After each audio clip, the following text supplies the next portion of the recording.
Okay, let's now discuss phasor analysis. And as we said before, phasor analysis is a technique that allows us to solve sinusoidal AC circuits without having to do everything with calculus.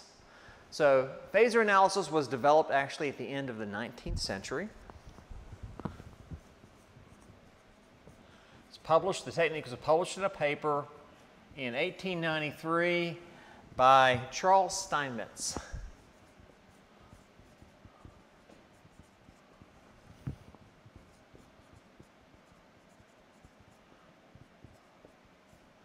Who worked for General Electric.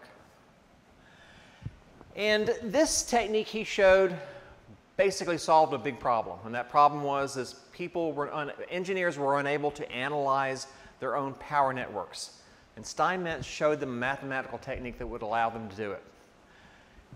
The technique he showed them was based on work by Oliver Heaviside, one very famous mathematician.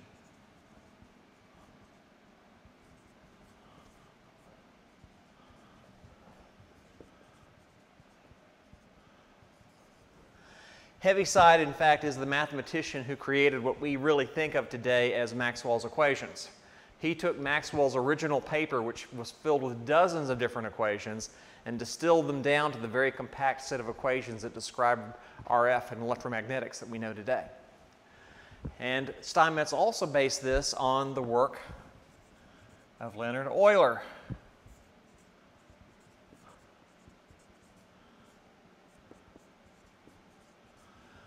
Very brilliant mathematician. So he took work they had both did, put it together, and then created something that he called Phasor, Phasor analysis. So here is kind of an idea. Basically, I'm going to give you, I'm going to show you how Steinmetz, how his thinking worked, how he described this technique, how he wanted to make it work. And then you'll be able to understand what it is that phasor analysis does. So here's what Steinmetz did. Steinmetz said, okay, let's assume we have a linear circuit.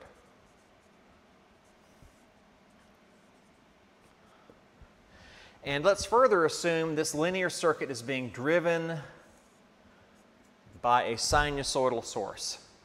So he said, let's assume this is a sinusoidal source of Vm cosine omega t. And that's the voltage. And then he said, let's look inside that circuit and let's pull out some voltage or some current. So in this case, we'll just assume we have a current that's flowing through one of the conductors in the circuit. And Steinmetz said, okay, if this is a linear circuit, it's easy to show that any response due to that voltage driving this linear circuit is going to have this, it's going to have this form, the same cosine omega t, but with a different magnitude and with some phase angle. So he said, let's assume this voltage creates that current. Well, this was easily understood and everybody agreed with this. So Steinmetz said, okay, everybody knows that sinusoidal response will work this way. He said, if this is true, what if we also did this? He said, what if we changed the source such that instead of it being Vm cosine omega t, we turned it into an imaginary source. And by that I mean that it became J times Vm sine omega t. So we're multiplying by J and we're converting the cosine to sine. And J in this case is the square root of -1. In your math courses, you've probably seen this called I. But since we use I for current in engineering, instead we call it J. So Steinmetz said if we had such a thing as an imaginary source of J Vm sine omega t, it stands to reason that the response would look like this. It would look like Jim times sine omega t plus phi. And again, everybody agreed, yes, that's exactly what would happen. So at that point, Steinmetz said, okay, in that case, let's do this. Let's simply add these two values and put in a second source. Let's use superposition. So Steinmetz said we'll have one source. That will be Vm cosine omega t. We'll have the second source. That will be plus Jm sine omega t. And he said if we have those two sources together by superposition, because again it's a linear circuit, we can prove that the response will be the sum of the real and the imaginary response. So at this point, Euler said, now we have to do a mathematical identity. At this point, he used Euler's identity.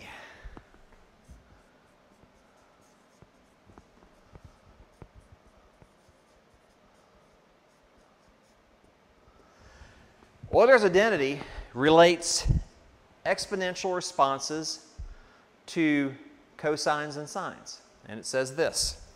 It says e to the plus or minus jx, it can be shown, is equal to cosine x plus or minus j sine of x. And this, incidentally, is one of the really most fundamental equations in engineering because of the very useful relationship it shows us between, in effect, an exponential that has a complex form and a cosine plus or minus a j times sine of x. Well, Euler's identity says this, so at this point,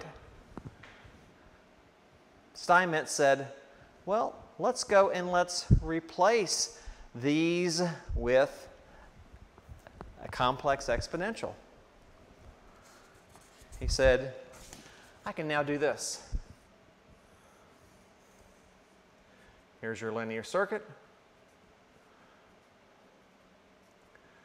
Let's replace those two sources, combine them together into a single complex source of value Vme to the j omega t. So we just applied Euler's identity to get this. And the response, the current in this case, would be Im times e to the j omega t plus phi. So at this point, Euler said, now let's try to solve this problem, because now we've actually got it in a form where the math is really going to be easier than we think. We really want the real response. In an actual circuit, we have a real source and we have a real response. But Steinmetz said, by adding this imaginary source and this imaginary response, we can put this in a mathematical form where we will not have to use calculus. And in fact, once we solve it, what we're going to do is just extract that real part out of our solution and not worry about the imaginary part. So the imaginary source and the imaginary response simply enable us to use a mathematical trick, so to speak, in order to solve the circuit. So let's go back to our RL circuit we looked at last time.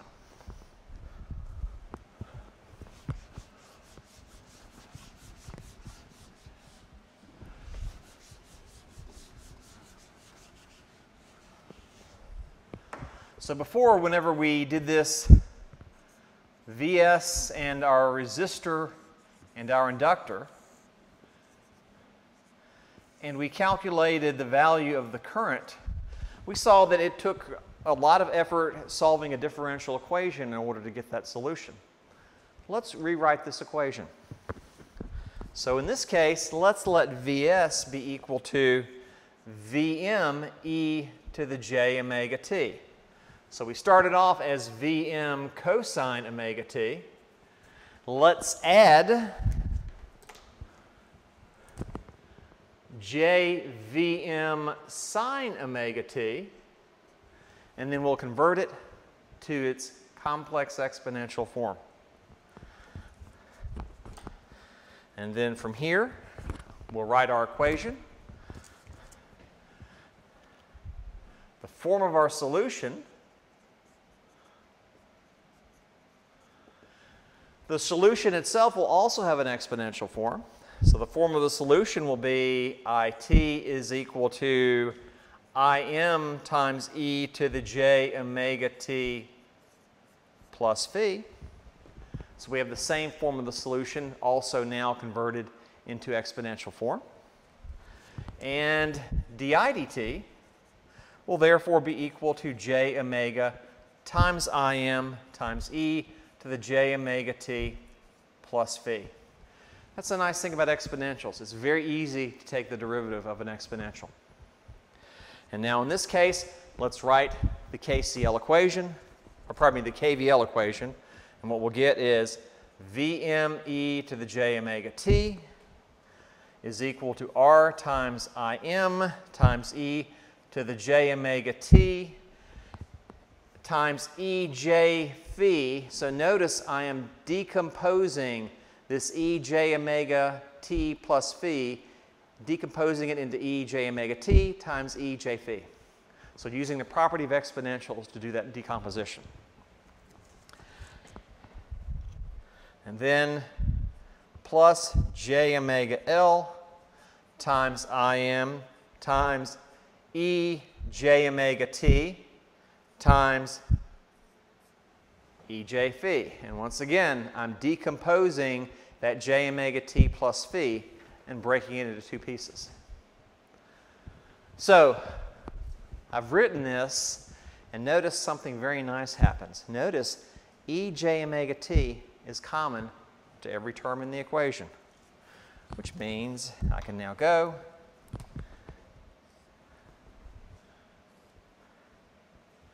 and I can drop them. And I can now write my equation.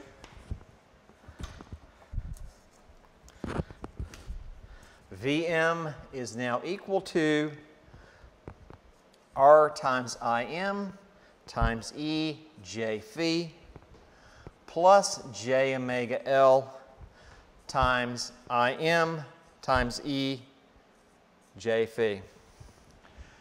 Notice there's no t.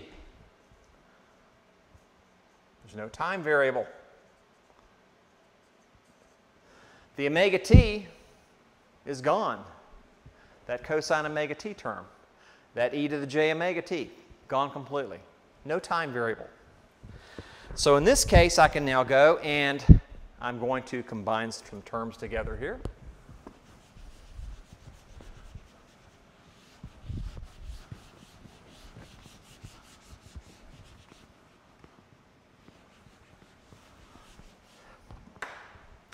And so from here, I'm going to rewrite this and say that Vm is therefore equal to r plus j omega L times Im e j phi.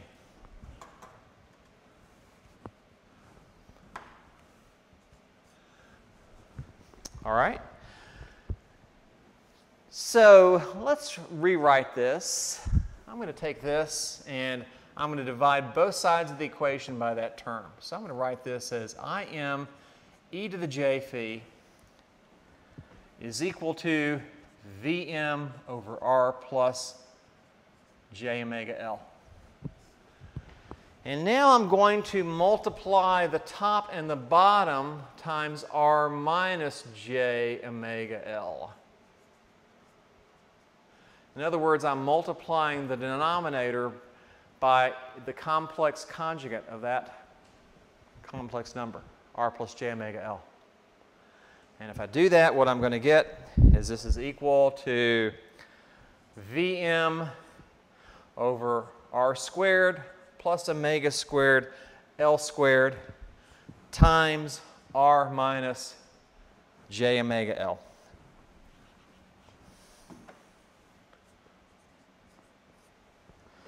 Okay, what we have here, incidentally, is the rectangular form of a complex number.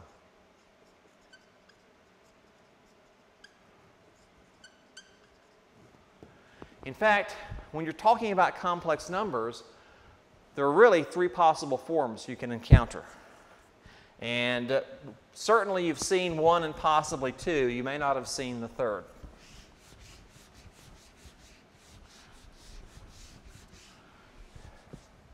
So in this case,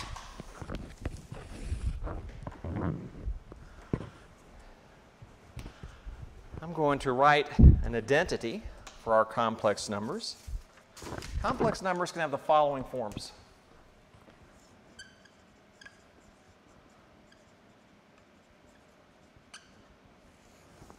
First is x plus jy. So the real plus the imaginary part, that's the rectangular form of a complex number. You've probably encountered that before in your math courses.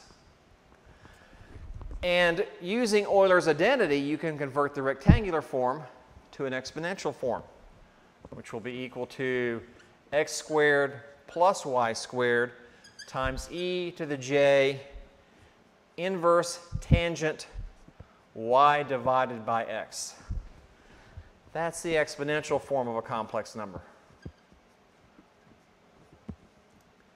There's an additional form, the polar form. And in the polar form, all we're going to do is take this magnitude, x squared plus y squared, draw this angle sign, and the angle is the inverse tangent of y divided by x. So this is the phase angle phi.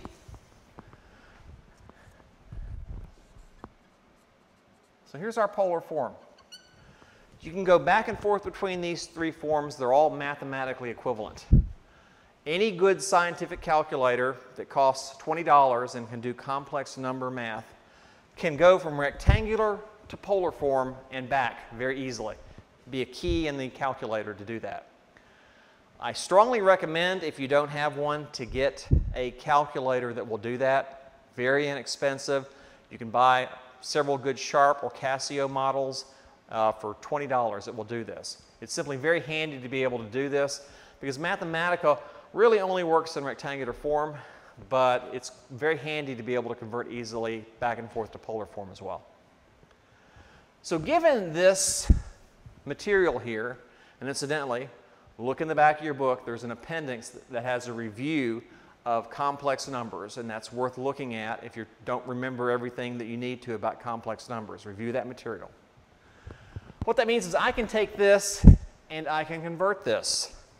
Let's rewrite this. I am e to the j phi is exponential form. I'm going to convert that to polar form. That's the polar form of that complex number. And then this will be equal to Vm over the square root of r squared plus omega squared L squared times the inverse tangent of minus omega L over r.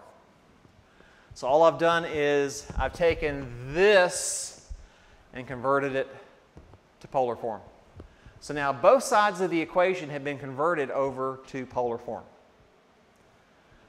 So here's our equation. And I'm going to apply a trig identity.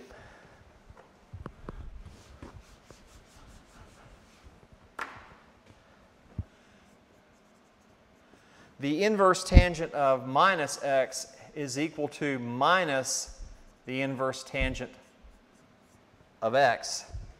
And so I'm going to apply that, and I'll rewrite this, and I'll say that Im at a phase angle of phi is equal to Vm over the square root of r squared plus omega squared L squared times, or pardon me, at a phase angle of minus inverse tangent omega L over r.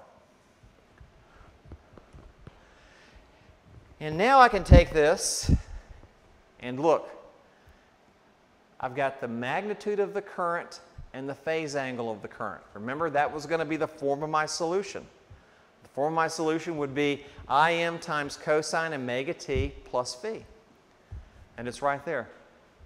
And so in this case, Im, if I write It, then Im is equal to Vm over the square root of r squared plus omega squared L squared times cosine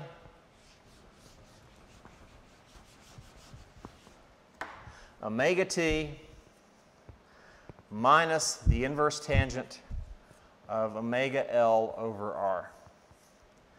So if you now compare this to the sinusoidal response problem we did before that needed to have a differential equation solved, you've got exactly the same result. And this is something you could pretty much solve by hand. Now, of course, it's a little bit messy. I'm just carrying all these variables, but if I had something like Mathematica, which could handle all these numbers for me, this really becomes very straightforward. I did not integrate. I did not differentiate. I went through and I simply applied complex algebra and the form of complex numbers to get this answer.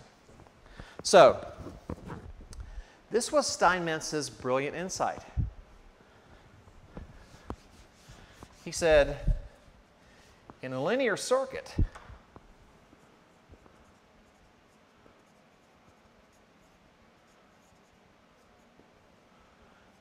the frequency of the response is equal to the frequency of the source. So in other words, the cosine omega t is going to be common between both the source and the response. He said, there's no need to worry about that. We don't need to carry that in our calculations. We already know it's going to be there. All you need to solve for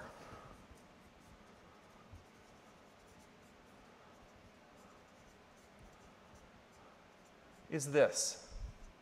So if you've got I of t is equal to Im times cosine omega t plus phi, as Steinmetz pointed out, all you really have to solve for is this and this, the magnitude and the phase angle. The cosine omega t is not going to change. It'll be in the response, it'll be in the solution. And that's exactly what we just did. So, we are going to do phasor analysis based on this idea. Now, although what I just did here may look a little bit messy and intimidating, it's not really that bad at all. Let me show you.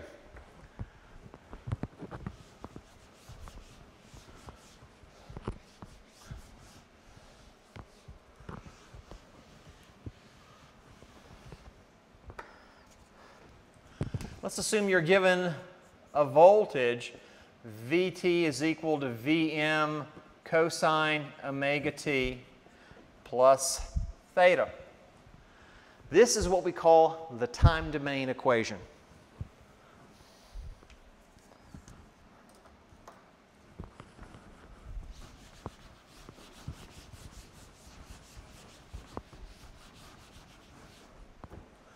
So this is time domain. By that I mean you've got the variable t in it. This is what we would think of if you were talking about a sinusoid.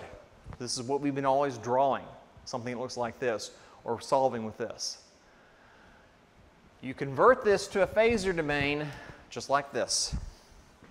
You do a phasor transformation.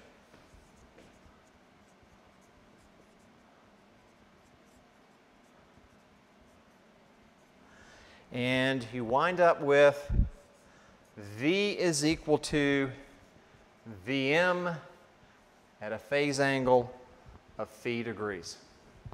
And it is literally that simple. This is the phasor voltage. So it's the representation of this voltage in what we now call the frequency domain.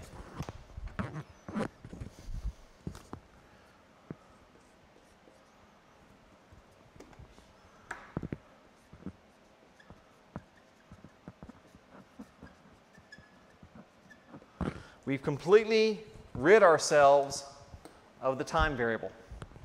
And all I've done is I've written this in polar form.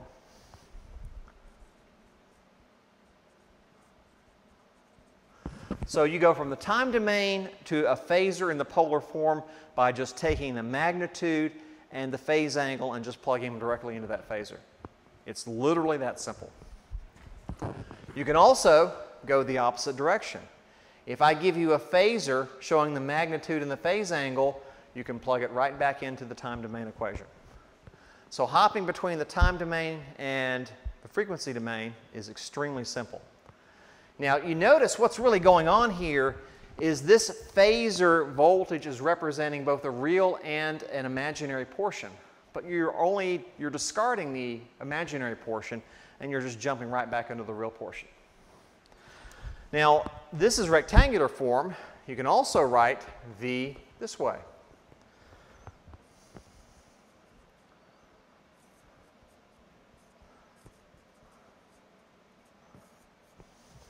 You can also write it as Vm cosine theta plus J Vm sine theta. This is rectangular form.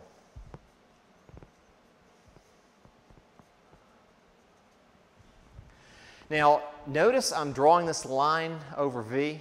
If you look in the textbook, phasor voltages are usually done in a bold font, or phasor currents.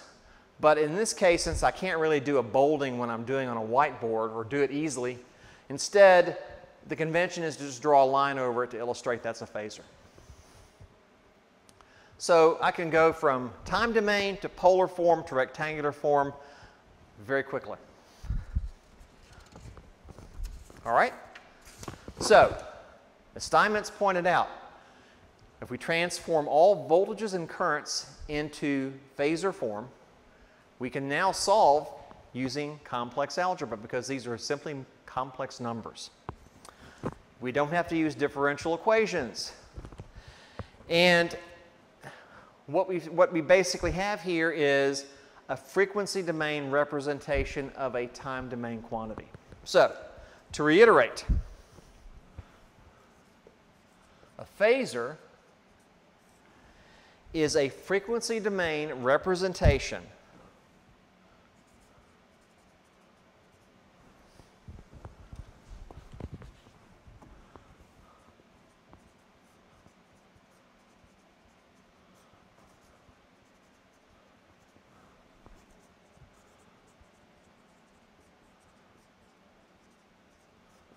of a sinusoidal voltage or current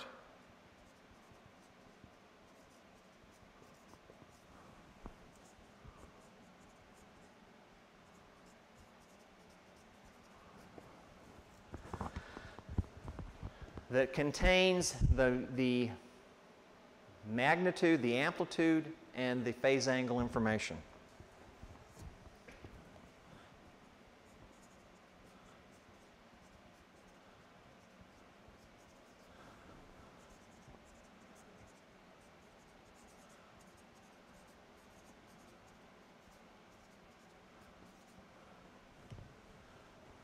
So a phasor is a frequency domain representation of a sinusoidal AC voltage or current that contains the magnitude and phase angle in a complex number.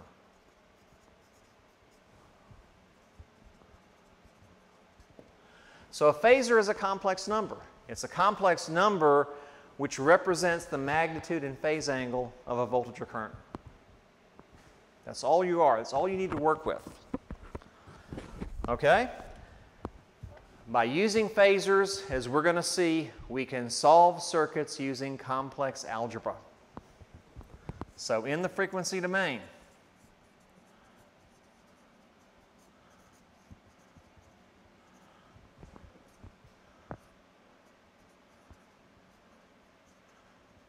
circuits can be solved using complex algebra. And guess what piece of software you guys have access to does complex algebra very easily, and that's Mathematica. So even though the complex numbers are a little bit messy to work with, Mathematica makes it very easy for you. So phasors are complex numbers, and since they're complex numbers, they have the properties of complex numbers.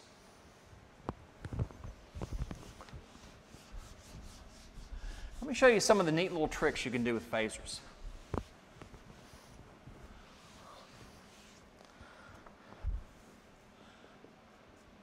So for example, if you have several time domain voltages that you're adding together, V is equal to V1 of t plus V2 of t plus V3 of t all the way to V sub n of t. If these are all sinusoidal voltages, you can easily prove, in fact I'll prove it later, that we can show that V is equal to V1 plus V2 plus V3 all the way to V sub n. So if we can sum together the voltages, then the phasors will sum together as well. So let's pick a couple of numbers. Let's let V1 of t be equal to 20 times cosine omega t minus 30 degrees volts.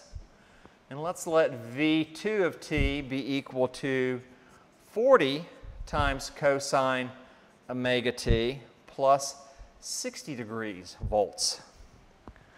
So if I have two voltages,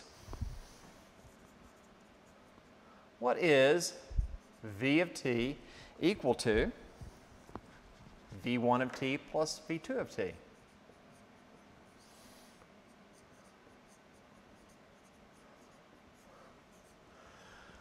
So if I wanted to know that, if I'd given this to you back when you were in high school, you would have to pull out a page of trig identities and start figuring out how you can transform these in such a way where you can combine those two terms together. It'd be messy, but you could do it. But now that you understand phasors, you don't need to do that anymore.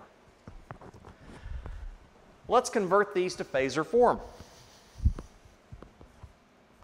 V1 is equal to cosine minus 30 degrees volts. V2 is equal to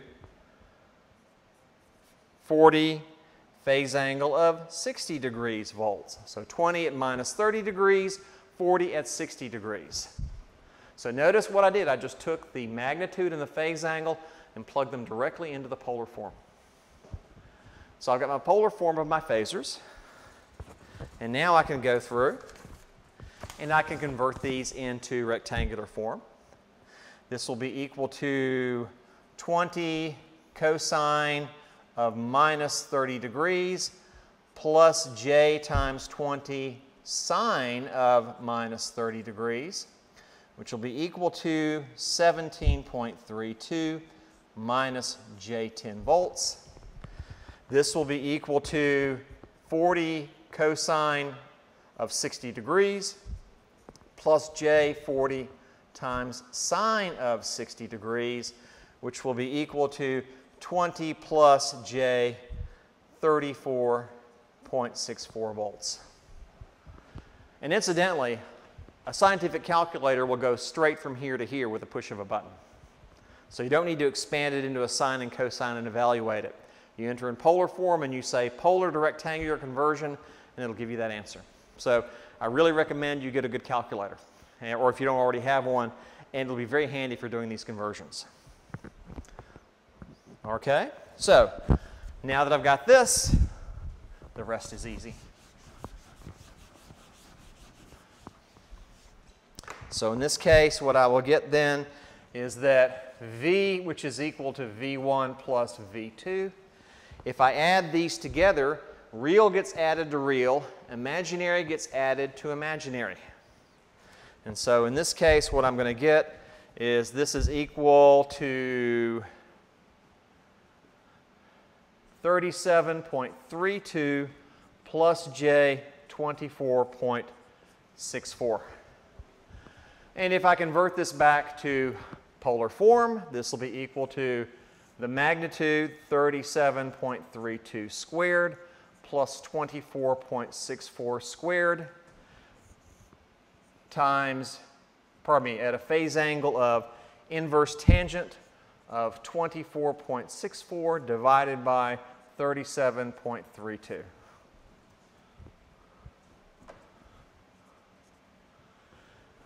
So take that, evaluate it, and what I will get is this is equal to 44.72 at a phase angle of 33.43 degrees volts.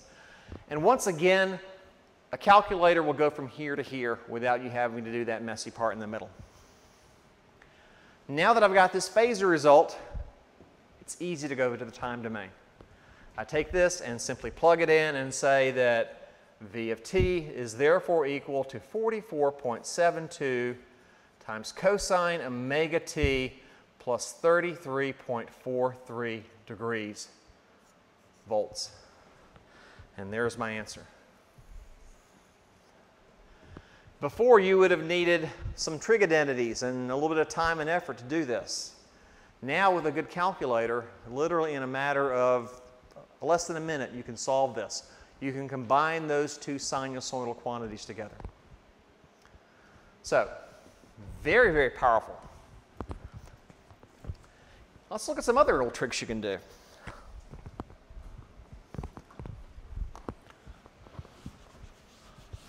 Here's another useful mathematical property of a phasor.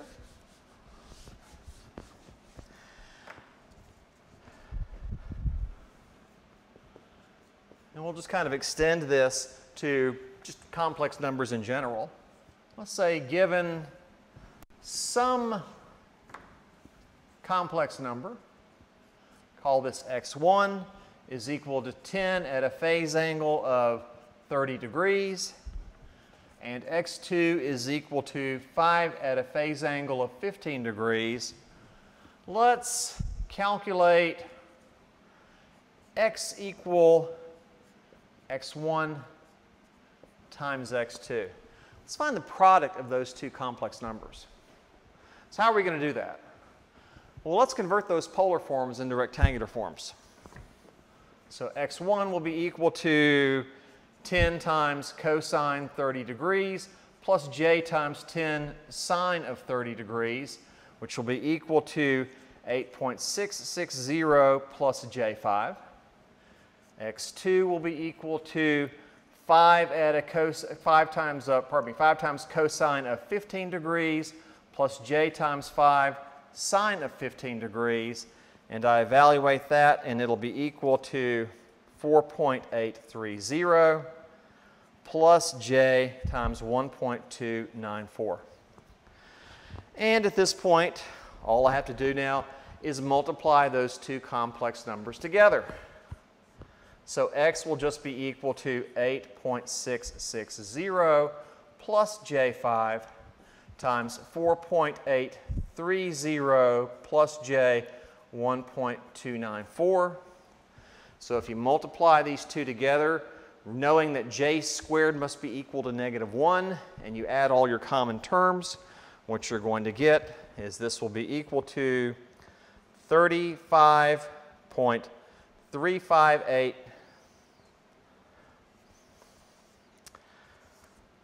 plus j 35.356. If you do all your math. I've skipped a couple of algebra steps here to get to this, combining the common terms together. And this is rectangular form, and in polar form I get 50 at a phase angle of 45 degrees. Okay, something interesting. Here's my answer. That's the product of those two x1 and x2, but notice 50 at a phase angle of 45, 10, 5, 30, 15. What do we have here? Another interesting property of complex numbers in polar form. A at a phase angle of phi1 times B at a phase angle of phi2 will be equal to AB at a phase angle of phi1 plus phi2. Very useful property. And since we can apply it to polar numbers, we can apply it to phasors in polar form. And similarly, we can also show this, that C at phase angle of 3 divided by D at a phase angle of theta sub 4 will be equal to C divided by D times theta sub 3 minus theta sub 4. Very, very useful, powerful properties that can be applied to phasor notation, because phasors are ultimately nothing more than complex numbers. So, voltages and currents in sinusoidal form are easily converted to phasor form just by taking the magnitude and the phase angle and plugging them into the polar form of a phasor. But if we're going to solve circuits, we also need to figure out how to deal with the other elements in the circuit, like, for example, inductors and capacitors and resistors. How do those behave? Well, let's look at those passive elements next time, see how we need to transform those into the frequency domain, and at that point we'll be ready to start solving our first circuit problems.